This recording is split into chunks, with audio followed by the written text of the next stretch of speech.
Salut à tous les abonnés de l'Intelligent TV et bienvenue dans ce nouveau numéro de l'émission À vous la parole. L'artiste comédien humoriste Hilarion Kwasi est notre invité. Il parle de sa carrière, ses rêves, sa profession de professeur de théâtre à l'INSAC. Il évoque aussi la marque Humour Edou dont il est l'initiateur et porte un regard sur l'humour en Côte d'Ivoire. Qui est Hilarion Kwasi? Je suis Hilarion Kwasi. Je suis artiste comédien, humoriste et professeur de théâtre à l'INSAC. Quand et comment êtes-vous devenu artiste comédien humoriste? Je veux dire que je suis devenu humoriste d'abord par passion, par l'amour de ce métier, mais surtout par une personne qui m'a inspiré ce métier-là, notamment qui est mon parrain artistique à qui je fais un coucou, donc M. Dolo Adamandi Adamadaiko. Voilà, c'est lui qui m'a inspiré. Depuis tout petit, je le regardais faire ses scènes, ses sketchs, ses spectacles à la télé. Et puis, je me souviens que j'étais d'abord à la troupe théâtrale de mon église, à Saint-Étienne de Koumbassi. Je salue mes collaborateurs, mes amis de là-bas. Et une fois, j'étais au Palais de la Culture et je l'ai rencontré.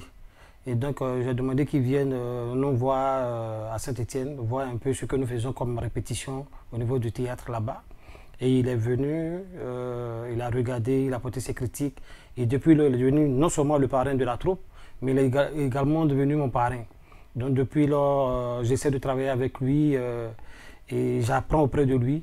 C'est ce qui a fait que je suis devenu aujourd'hui comédien et humoriste. Existe-t-il une différence entre la comédie et l'humour? Cette question est une question qui se pose beaucoup. J'ai envie de dire oui. Oui et non. En même temps, oui, parce que déjà, ce n'est pas les mêmes appellations. Il y a la comédie et il y a l'humour. L'humour, c'est prendre un sujet sérieux et puis l'écrire et puis après, j'ai envie de dire, le rendre hilarant. Mais tout en le rendant hilarant, on peut quand même véhiculer un message dedans. Par contre, par la comédie, tout ce qu'on fait, c'est vraiment dans l'optique de faire rire, vraiment sans forcément peut-être apporter un message pertinent. Au-delà de Adama Daiko, qui sont vos modèles de comédiens et d'humoristes? Bon, oui. Ici en Côte d'Ivoire, c'est d'abord lui. Ensuite, j'ai envie de dire pour l'extérieur, pour ceux que j'ai eu l'occasion quand même de suivre via Internet et autres, il y a Gad Elmaleh. Gad Elmaleh qui m'a beaucoup inspiré. C'est lui-même qui m'a permis d'écrire mon tout premier one-man show qui s'intitule Je me présente. Voilà, que j'ai joué en 2014 lors de mon Master 2 à l'INSAC. Et donc il y a Gad Elmaleh, il y a Anthony Cavana que je regarde également. Il y a Jeff Panaclock, un ventriloque que je regarde également qui m'inspire beaucoup. Jamel, pour ne citer que ceux-là. Ici en Côte d'Ivoire, dont j'ai dit Adama, dans la nouvelle génération, je regarde également Wallace, qui n'est pas très mal. Magnifique, on se ressemble beaucoup, donc du coup, on se voit de temps en temps, qui me donne aussi beaucoup de conseils, qui m'orientent, parce que c'est eux qui sont véritablement sur le terrain, donc ils m'orientent. Et puis, voilà, Agalawal, Joël et tout ça. En votre qualité de comédien, quels sont les films dans lesquels vous avez joué et quels sont les rôles qui vous ont été assignés?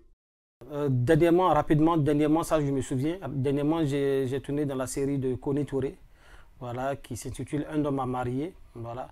J'ai joué le rôle d'un chauffeur, Ambroise, et j'ai joué également dans Les coups de la vie, saison 1, dans le titre Secret posthume, où j'ai joué le rôle de Karim.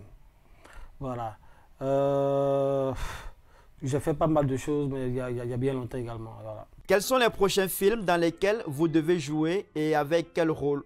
Bon, là, je suis en train de tourner également avec l'équipe de ma grande famille de Axis Delta sur un projet qu'ils appellent Ma famille forestière. Voilà, c'est dedans que je suis en train de tourner actuellement. Pour les autres, bon, on est comédien, on est là et c'est les réals ou bien enfin, ceux qui écrivent les films, c'est eux qui ont besoin de nous et qui nous font appel. Vous avez participé au Parlement du Riz aux côtés des doyens Gou Michel et Digbe et Cravate. Comment s'est opéré votre choix? C'est par casting, on postule. On postule. Déjà, quand le Gondwana Comedy Club, sinon le Gondwana City, c'est basé en Côte d'Ivoire, j'ai mon ami et frère d'enfance, Willy Dombo, que vous connaissez tous, voilà, qui m'en a parlé et qui m'avait demandé de postuler. Donc, on avait postulé une première fois. Et il y a eu, je crois, en décembre, ils font par exemple le festival du Gondwana, un truc comme ça au Palais de la Culture. Donc, on avait joué dans la scène off d'abord. Je crois que c'était une manière pour eux de nous tester, de voir un peu ce qu'on valait sur la scène. Et puis après ça, on nous avait donné le lien donc, du Parlement du Riz pour qu'on puisse postuler pour l'émission enregistrée. Voilà, donc j'ai postulé et puis on m'a retenu, je crois, en 2017, où j'ai participé à la saison 3. Que retenez-vous de cette expérience? C'est une très belle expérience. C'est une très belle expérience. Déjà, c'est un honneur, c'est un plaisir, c'est un rêve d'enfant qui se réalise. Parce que quand tu vois des personnes comme M. Gou Michel, Digbe, Maman, qui ne sont pas quand même des personnes comme ça, des personnes que tu as rêvé de rencontrer, qui t'ont fait rêver, qui t'ont fait donner l'envie de faire ce métier-là. Quand tu les rencontres sur une même scène, tu ne peux que dire merci à Dieu, quoi. Et puis tu ne peux qu'être heureux de ce chemin parcouru. Et puis dire vraiment, voilà, il y a du boulot à faire. J'étais très très content. C'était une très belle expérience. Et je garde de bons souvenirs de cette belle émission-là. Comment se passe la conception d'une blague chez Hilarion Kwasi? Bon, très souvent, moi je vais sur tout ce qui se passe autour de nous. Voilà, sur tout ce qui se passe autour de nous. On peut être en train de causer là, et puis une idée me vient à l'esprit, et puis je garde l'idée, et puis après j'essaie de broder. Dieu merci, on a nos smartphones aujourd'hui. Donc quand une idée me vient, rapidement dans le téléphone, je l'écris dans la partie bloc-notes, et puis j'essaie de déchiffrer un peu l'idée, de voir où est-ce que je peux aller. Est-ce qu'à partir de cette idée-là, je peux toucher une autre idée qui est en rapport avec ça, bien une autre idée qui n'est pas en rapport avec ça, mais qui a un lien avec ça. Qu'est-ce qui est le plus difficile dans la conception d'une blague? Peut-être de trouver, la partie qui va faire rire. Peut-être, voilà, de trouver la partie qui va faire rire. Quel est votre regard sur l'humour en Côte d'Ivoire aujourd'hui? Ben, je pense qu'on a la chance d'avoir un pays où on a l'humour à fleur de peau. On a un pays qui est rempli de beaucoup de talent. Tout le monde fait rire en Côte d'Ivoire.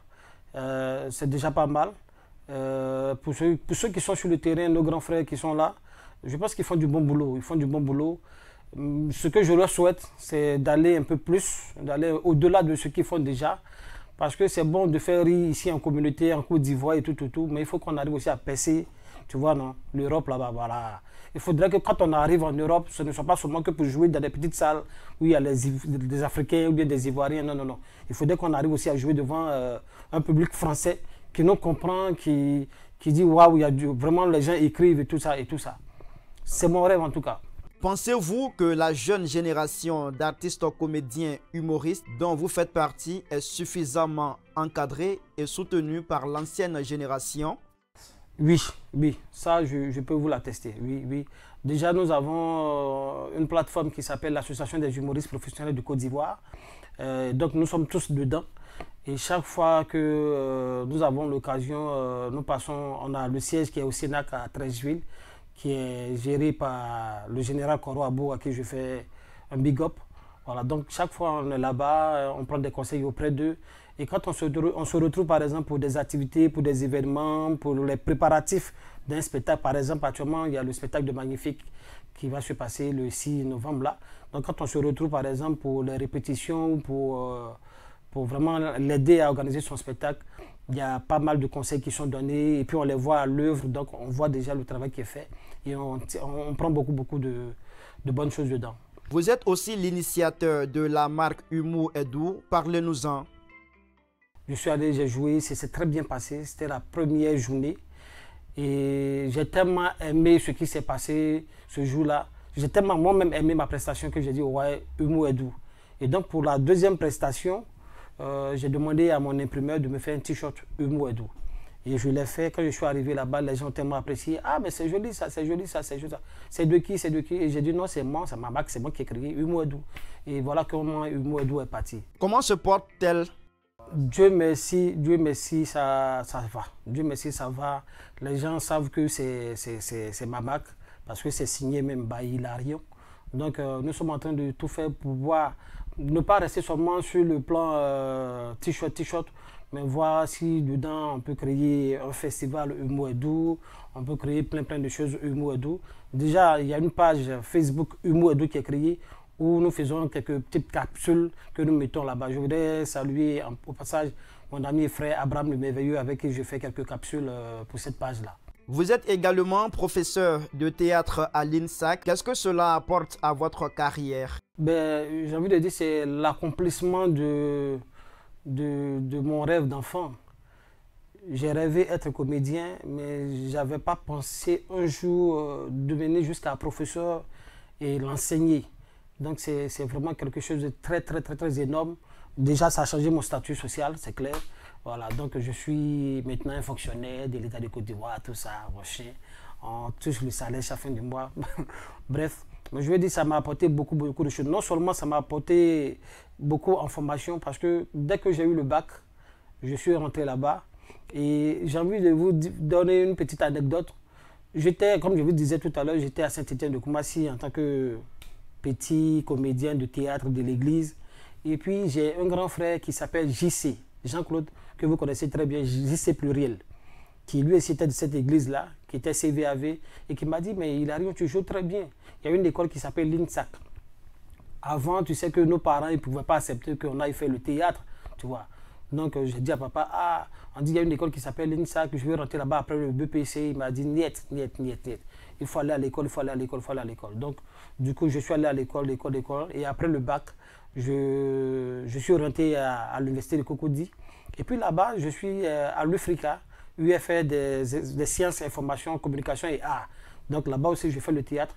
Et puis, un jour, à un cours de théâtre, un professeur me découvre et puis me dit, mais tu as du talent, je veux que tu viennes à l'INSAC. L'INSAC que JC Pluriel m'avait parlé, donc ça m'a poursuivi. Et donc je suis allé m'inscrire là-bas. J'ai fait 5 ans. J'ai un master 2 en art dramatique. Et donc après, il y a eu le concours de la fonction publique, j'ai postulé, je l'ai eu. Je suis très content. Je bénis tous mes pairs qui sont là-bas, qui m'ont donné la formation à l'INSAC. Rêvez-vous de faire de la musique un jour? Pourquoi pas? Je venais tout à l'heure même dans la voiture, je pensais à ça.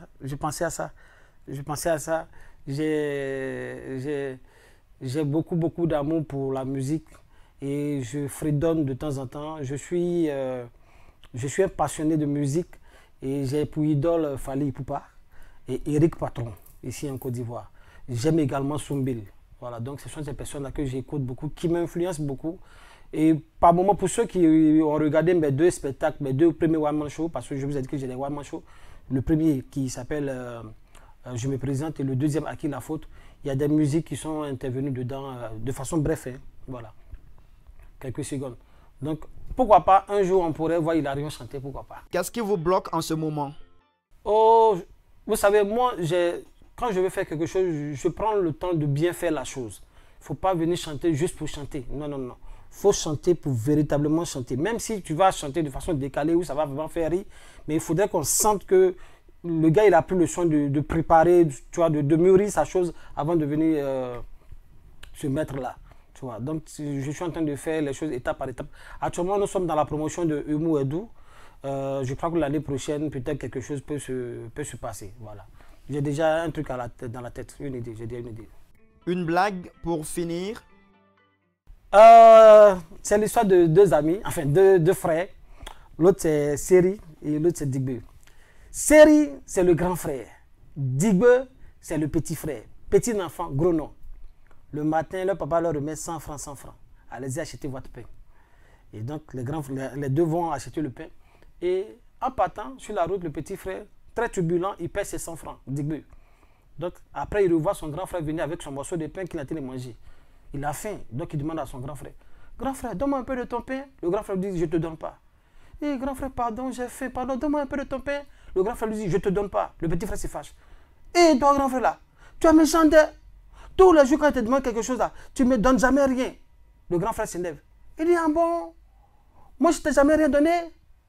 Mais petit frère, souviens-toi, l'année passée, la varicelle que tu as eue, qui te l'a donné? C'est pas moi. Hilarion. Merci beaucoup d'avoir accepté notre invitation. Merci à vous, merci à toute l'équipe de cette belle maison, cette belle chaîne Intelligent TV. Merci à Tata Naomi qui me donne cette belle opportunité. Merci beaucoup.